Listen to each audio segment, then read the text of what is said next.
میں قاسم علی شاہ کو تب سے جانتا ہوں جب 2 سال پہلے بھی تھے. اس قاسم علی شاہ اور آج والے قاسم علی شاہ میں بہت فرق ہے. اس کو وجہ کیا ہے؟ اس کو ہر شعبے کے بارے میں انفارمیشن پہلے سے اس کی بڑھ گئی. اس کو HR کا پتہ لگا ہے, اس کو سسٹم کی باریکیوں کا پتہ لگا ہے, اس کو اس سوسائٹی کے ایشوز کا پتہ لگا ہے.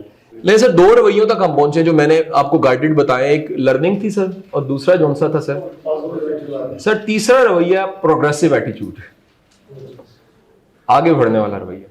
ابھی ہم نے 2 ویڈیوز دیکھنی ہے, دونوں ویڈیوز ہی بڑی امپورٹنٹ ہے سر. پہلی اس رویے کی وجہ سے, 2 رویوں کی وجہ سے, 2 رویے اس میں ابھی آ جائیں گے اس ویڈیو میں.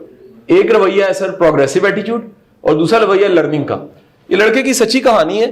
یہ آج سے کوئی 1.5 پہلے کسی ہمارے ٹرینر ہے ریحان اللہ والا, کارپوریٹ ٹرینر ہے, ایجوکیشن کا بھی کام بڑا کراچی میں کر رہے ہیں. انہوں نے نیو یارک میں پھر رہے تھے, گلی میں ایک بندہ دیکھا, اس سے پوچھا hello man are you Pakistani? کہتے yes I am Pakistani. From? کہتے فرام لاہور. From where? کہتے جی فرام جوہر ٹاؤن. کون سا بلاک؟ کہتا کوئی بلاک نہیں. کیا مطلب؟ کہتا وہ جگیے نہیں ایکسپو کے. کہتا ہاں. وہاں رہتا ہوں. یہاں کیسے آ گئے؟ کہتا فیلوشپ لگی ہے جی, میں تو اعزاز سے آیا ہوں یہاں.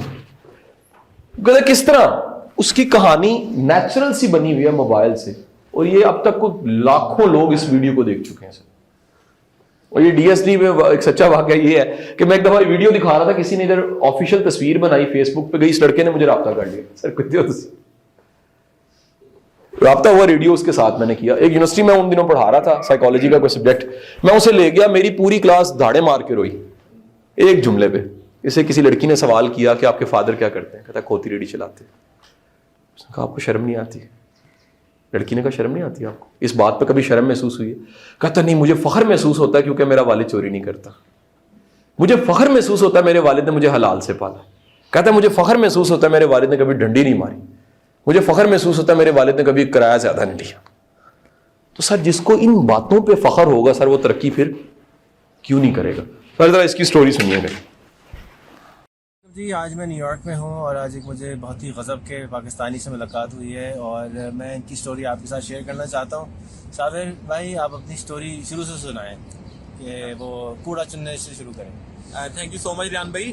میرے بچپن کا آغاز کوڑا چننے سے ہوا تھا. جیسے میں نے آپ کو پہلے بتایا, میں پاکستان میں جو جھونپڑی میں لوگ رہتے ہیں انہی میں سے ایک ہوں, اور میرے ابو گدا گاڑی چلاتے ہیں, اور میری امی گھروں میں ماسی کے طور پہ کام کرتی ہے.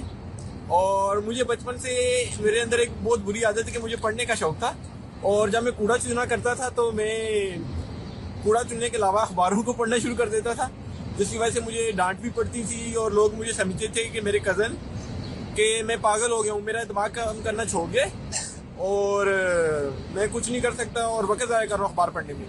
مگر میری ضد نے مجھے آخرکار ایک اسکول تک پہنچا دیا, اور میرے خیال میں یہ میری زندگی کا ایک بہت ہی مختلف موڑ ہے, کیونکہ میں اپنی کمیونٹی میں جسے لوگ مسلی, چنگڑ, چوڑے کہتے ہیں, اس کا پہلا پڑھا لکھا بندہ ہوں جو انگریزی میں بھی بات کر سکتا ہے. اور میں نے پڑھنا شروع کر دیا. اس طرح مجھے جو میری روٹین ہوتی تھی, مجھے اپنے ماں باپ کو پیسے کما کر دینے ہوتے تھے. میں صبح اٹھتا تھا, اپنا کوڑے کا بیگ پکڑتا تھا, اور میں مختلف مارکیٹوں میں, گھروں کے سامنے جہاں بھی مجھے کوڑا ملتا تھا, پلاسٹک, لوہا, ٹن, جو بھی بوتلیں ملتی تھی, گتا ملتا تھا, مجھ سے چنا کرتا تھا. اس کے بعد اپنے گھر آتا تھا, اس کو کوڑے کو رکھتا تھا, ہاتھ منہ دھو کر اسکول کی طرف بھاگ جاتا تھا, اور سارا دن ادھر اسکول میں گزارا کرتا تھا. اسکول میں بھی مجھے بہت سے مختلف تعصبات کا سامنا کرنا پڑتا تھا. جیسے میرے ٹیچر سمجھتے تھے کہ میں مسلیاں دا منڈا تے میرا دماغ کم نہیں کر سکتا, دے کنسیڈرڈ می ڈم. اور میرے خیال میں میرے لیے یہ ایک بہت بڑی وہ تھی کہ I have to prove myself, اور میں اس کے لیے زیادہ دل لگی سے پڑھتا تھا. اور میری ایک عادت تھی کہ میں ریڈنگ کرتا تھا, اور جس سے مجھے باقی اسکول والے بچوں کی نسبت مجھے ایک ایج آتا تھا کہ میں پڑھ سکتا تھا. اسی طرح میں نے اپنی 5ویں جماعت اور 6ٹھی جماعت سے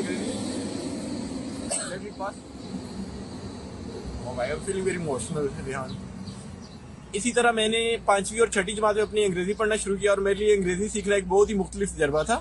جیسا کہ انگریزی میں بڑے حروف ہوتے ہیں, کیپٹل لیٹرز ہوتے ہیں اور اسمال لیٹرز ہوتے ہیں, اور مجھے بالکل یہ سینس نہیں ہوتی تھی کہ اگر ہمارے پاس بڑے حروف ہے تو میں اسمال لیٹرز کو یوز کرنے کی کیا ضرورت ہے. اس نے میرا بہت اچھا خاصا وقت لیا.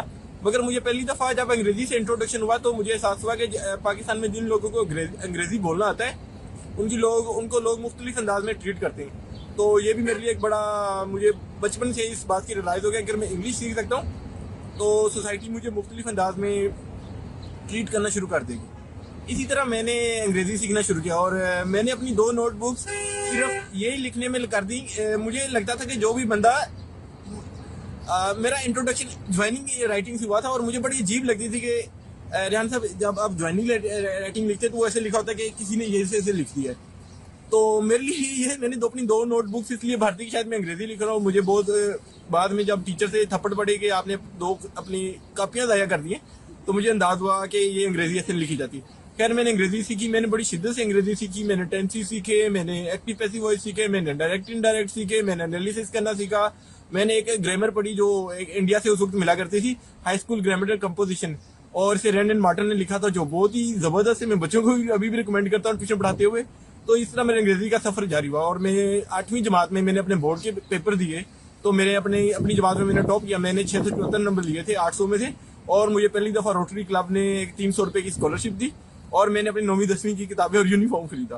اس طرح میرا یہ سفر جاری رہا. مگر اب مجھے انگریزی پڑھنا لکھنا آ گیا, تو اس کا سب سے بڑا فائدہ یہ ہوا کہ میں اپنے ساتھ جو میرے ساتھ کلاس فیلوز تھے انہیں ٹیوشن پڑھانا شروع ہو گیا. میں ان کے گھروں میں جانے لگ پڑا. میں نے صبح کوڑا چننے کی بجائے صبح گھروں میں اخبار پھینکنے شروع کر دیے.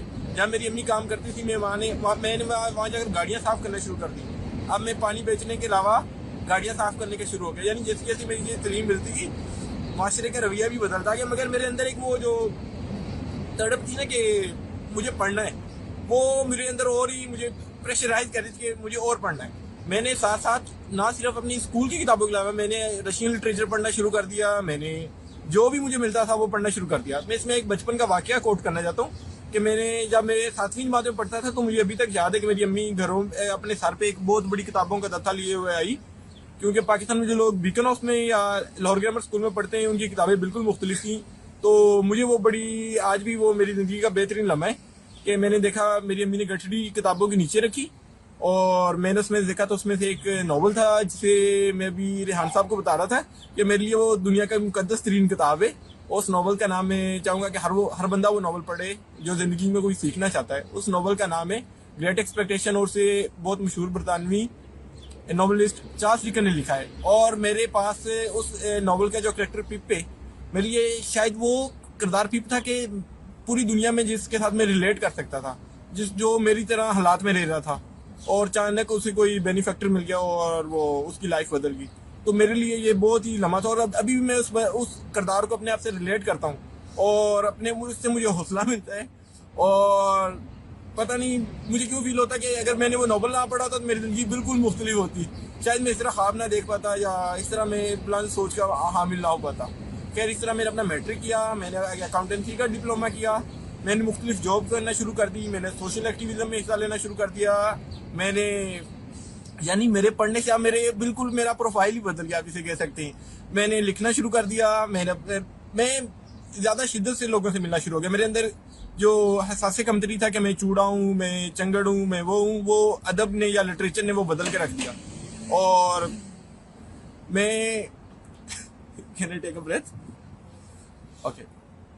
اسی طرح میں نے مختلف پروگرامز میں اپلائی کرنا شروع کر دیا. میں لاہور کونسلیٹ میں ایک خاتون ہے جن کا میں بہت ہی صدقے دل سے شکر گزار ہوں. ان کا نام کیتھرین کسر تھا. وہ مجھے ایک سوشل گیدرنگ پہ ملی, تو she was truly impressed with my story, and اسے یقین نہیں ہو رہا تھا کہ پاکستان میں ایسے لوگ بھی ہوتے ہیں یا اس کمیونٹی سے بھی لوگ پڑھ لکھ سکتے ہیں. تو انہوں نے مجھے ایک فیلوشپ کی پروگرام کا اپلائی کرنے کو کہا. تو میرے لیے یہ ایک بہت ہی بڑا تھا, کیونکہ میں آئی واز سو کنفیوزڈ کہ مجھے اندازہ نہیں تھا کہ میں اس کے لیے سلیکٹ ہو سکتا ہوں یا نہیں ہو سکتا ہوں. خیر آخری روز میں نے اس کے لیے اپلائی کیا. میں نے ان سے ریکویسٹ کی کہ میرا کوئی لیٹر آف ریکمنڈیشن لکھ دیں, کیونکہ میرا اور کوئی جاننے والا تو ہے نہیں جو میرا لیٹر آف ریکمنڈیشن لکھ سکتا ہوں. تو انہوں نے میرا لیٹر آف ریکمنڈیشن لکھا. قصہ مختصر کہ میں اس پروگرام کے لیے سلیکٹ ہو گیا. نومبر 2012 میں امریکہ میں آیا, اور اس وقت پروگرام کا کیا نام تھا؟ میں اس کا نام نہیں لوں. نومبر 2012 میں امریکہ میں پہلی دفعہ آیا, اور یہ فیلوشپ تھی اٹلانٹک کوسٹل میں ایمرجنگ لیڈرشپ پروگرام تھا, جس میں 15 لوگوں کو پورے پاکستان میں سے چنا گیا, اور لکیلی میں بھی اس میں سلیکٹ ہو گیا. اور جب یہاں آیا تو جب پریزیڈنٹ اوباما کے الیکشنز ہو رہے تھے, ہم مختلف جگہوں پہ گئے. وہاں پہ ہم لوگوں نے